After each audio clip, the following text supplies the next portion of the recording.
Yun na nga guys. Di ba nakakaloka yung pag mag-isa ka lang tapos ang tahimik ng bahay. So ayun. Hindi man ako takot. Kasi yun lang nga lang yung nangyari lang kahapon. Na sinabihan ako ni Ate Tess na ganun. Tsaka talagang nakita ko naman hindi naman talaga siya nagluluko kasi nga kitang-kita ko yung reaction ng mukha niya. So ngayon lang ako nakapag-video, di ba? Ngayon lang ako nakapag-kwento. Kasi talagang takot pa rin ako talaga kagabi. So, ayun. Wala naman nagparamdam sa akin bumagdamag kasi bumagdamag din ako mismo.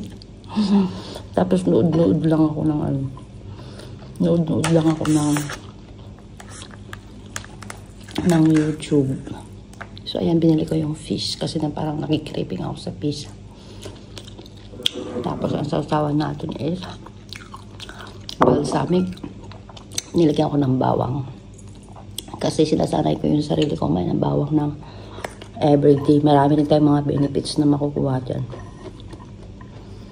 Medyo maanghang lang. Yung iba naman is binababad nila sa honey. So, ewan ko ba, hindi ako pala ano ng honey. Pero maganda rin daw yun sa katawan, sa health. So, ayan, may matutulog na naman ako bukas. Lahat na naman doon ng mga ilaw na.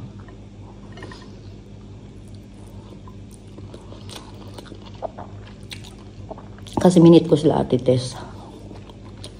Nagtabi ng sine. So, ang ganda ng movie. As in talaga. Ang ganda. Panoorin nyo guys. Super ganda.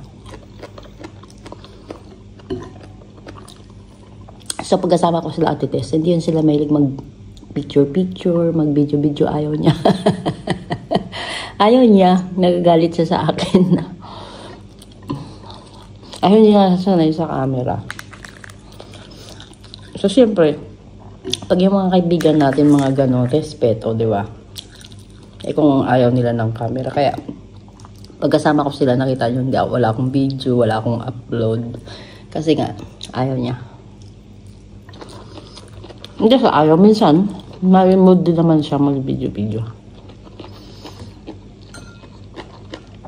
Kaya walang upload ng ilay. At saka marami pa akong mga dapat i-upload. Mapupuno na naman yung phone ko. So, ayun. Sana dumating na sila. No? Parang nakakaiba kasi mag-isa. Tingnan nyo yung bahay. Ang tahimik. Pero open yan lahat. Inopen ko yan lahat ng ilaw.